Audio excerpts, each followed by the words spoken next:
할렐루야. 고난주간 특별 새벽기도회 둘째 날 화요일 아침을 맞이했습니다.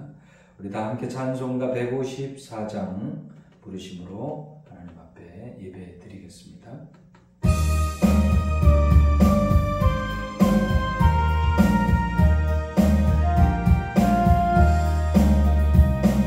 생명의 주여 면류관 받으시옵소서.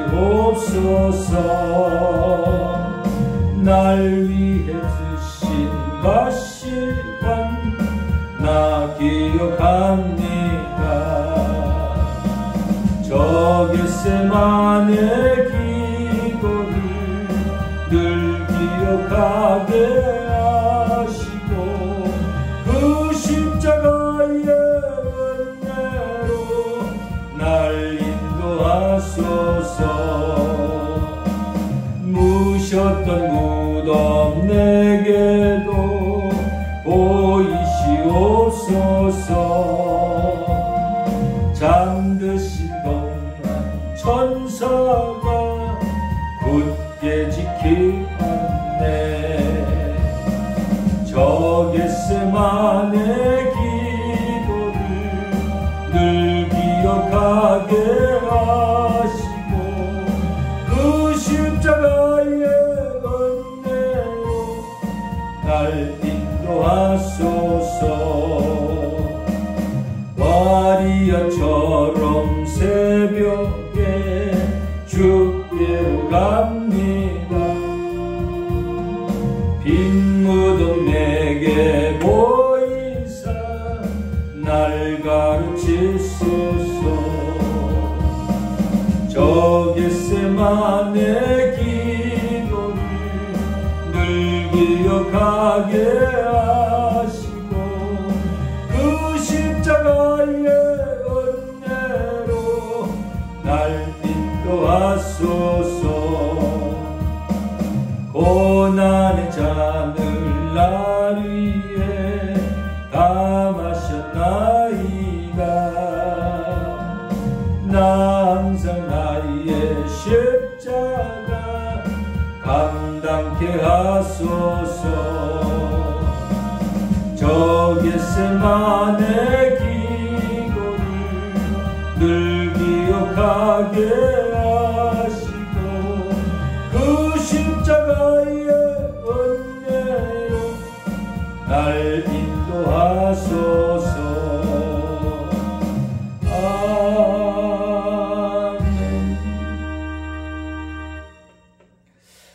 하나님 말씀 보십니다. 하나님 말씀은 신약성경 마태복음 21장 12절 말씀입니다.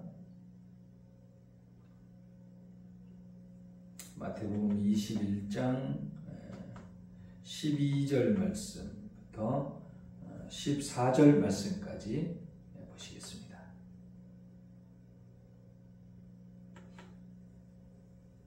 예수께서 성전에 들어가사 성전 안에서 매매하는 모든 사람들을 내쫓으시며 돈 바꾸는 사람들의 상과 비둘기 파는 사람들의 의자를 둘러엎으시고 그들에게 이르시되 기록된 바 내 집은 기도하는 집이라 일컬음을 받으리라 하였거늘 너희는 강도의 소굴을 만드는도다 하시니라.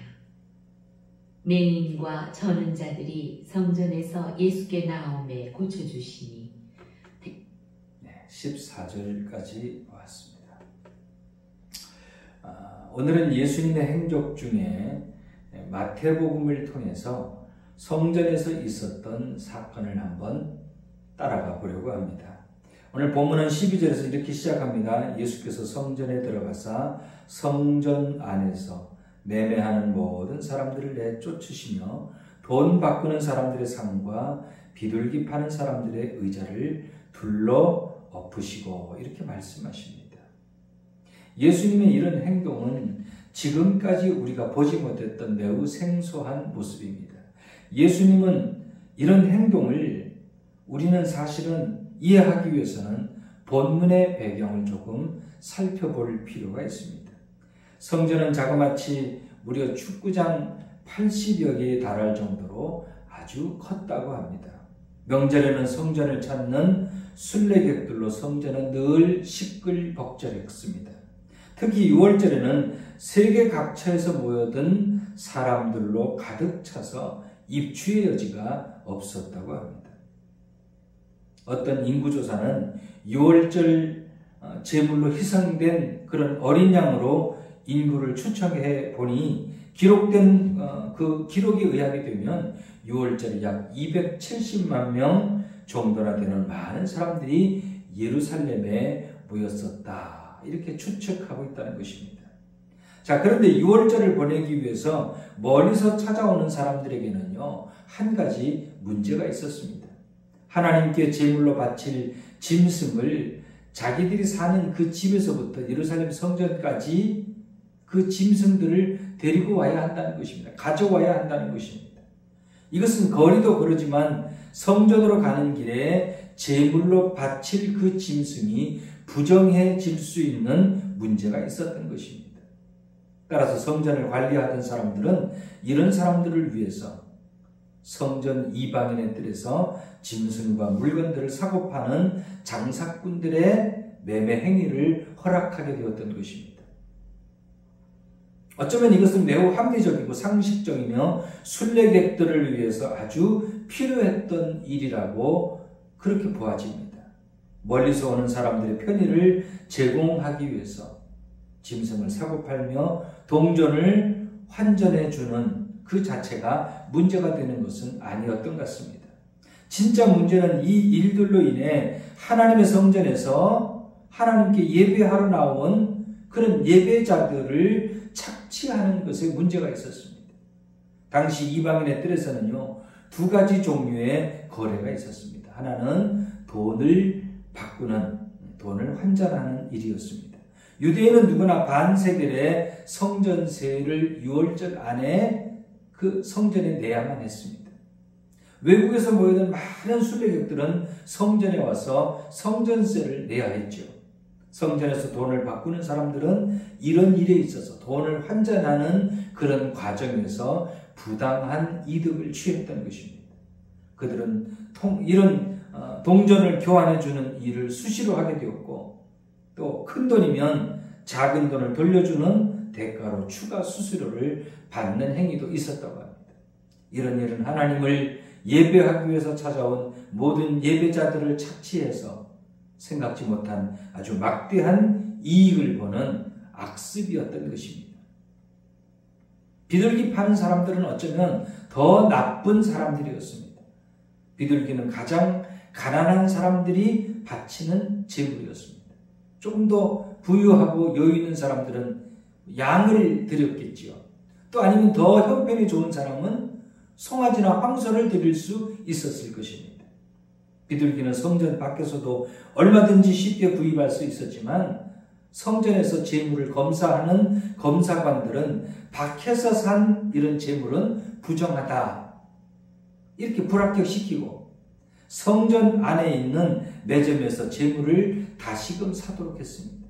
이로 인해서 무려 성전 밖과 성전 안에서 사고 파는 이런 제물의 가격이 무려 10배나 더 되는 그런 가격으로 부당한 이득을 챙기게 되었던 것입니다.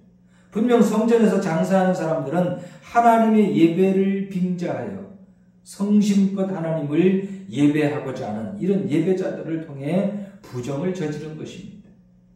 예수님은 이런 일에 분노하신 것입니다.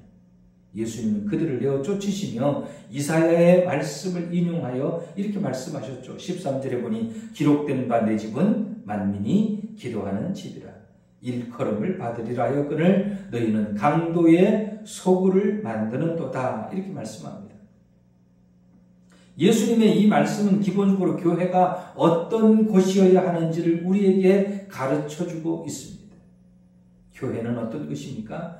교회는 기도하는 것입니다. 교회는요, 하나님을 만나는 것입니다. 하나님께 예배하는 것입니다. 교회는 세상 모든 사람들이 구원받기 위해서 기도해야 하는 거룩한 사명을 가진 것이 바로 교회인 것입니다. 그런데 예수님 당시 성전은 그렇지 못했던 것입니다. 성전은 이미 물건을 매매하는 시장이 되어버렸고, 그것은 하나님을 예배하는 사람들의 찬송과 기도 소리보다 오히려 짐승들의 울음소리와 탐욕에 가득 찬 상인들의 고함 소리가 더 크게 성전 안에 울려 퍼지고 있었던 것입니다. 예수님은 탐욕의 시장이 되어버린 이런 성전을 다시금 예배와 또는 경건한 기도의 장소로 바꾸시기 위해서 장사하는 이들과 환전하는 이들을 내어 쫓으셨던 것입니다. 우리는 이런 일을, 이 사건을 계기로 교회는 무엇인가, 교회란 무엇인가, 교회가 어떤 장소여야 하는가, 또 그리고 사람들은 교회에 나와서 무엇을 해야 되는가에 대해서 우리는 다시 한번 생각해 볼 필요가 있습니다. 교회는 무엇보다 기도하는 곳이어야 합니다. 교회는 예배하는 경건한 집이어야 합니다. 그리고 성도들의 아름다운 교제가 있는 곳이어야 합니다. 바로 이것이 교회라고 예수님이 주장하고 말씀하고 계십니다. 대제사장들과 서기관들, 그들은 찬양을 드려야 하는 사람이며 누구보다 하나님 앞에 더 성전을 깨끗하게 유지하고 관리해야 할 책임이 있는 사람들이었습니다. 그런데 이들은 삐뚤어지고 일그러져서 오히려 성전을 더럽히고 소란스럽게 만드는 주범이 되었던 것입니다. 이 사건을 통하여 교회가 경건한 기도의 집이 되도록 힘써야 할 것이며, 또한 교회다운 교회가 될 수 있도록 우리가 함께 기도해야 할 것이며, 오늘 우리는 주님이 바라는 교회의 모습이 어떤 모습인가, 우리가 오늘 한번 깊이 묵상해보고, 교회가 이런 교회, 주님이 바라시는 그런 교회가 될 수 있도록 교회를 위해서 같이 기도하고 교회를 세워나가는 그 일에 우리가 함께 힘을 합하여 정말 내 집은 만민이 기도하는 집이라고 말씀하신 그런 교회가 우리 대강교회가 될 수 있도록 함께 기도하고 힘을 모아주시고, 그로 말미암아 하나님께서 기뻐하는 우리 대강교회가 될 수 있기를 주님의 이름으로 축원합니다. 기도하겠습니다. 거룩하신 하나님 아버지, 은혜를 감사합니다. 오늘 예수님께서 성전을 정화하신 이 사건, 또 예수님께서 내 집은 만민이 기도하는 집이다, 이렇게 말씀하신 이 말씀을 깊이 묵상하며 교회가 어떤 곳이어야 하는지, 교회에 속한 성도들은 무슨 일을 해야 되는지 우리가 다시 한번 깨닫게 하여 주시옵시고, 교회다운 교회, 그런 교회가 대광교회가 되게 하여 주시옵소서. 이제는 우리 주 예수 그리스도의 은혜와 하나님 아버지의 무한하신 사랑과 성령의 감화감동 역사 충만하심이 사랑하는 성도들 머리머리 위에 이제부터 영원토록 함께 하시기를 간절히 축원하옵나이다. 아멘.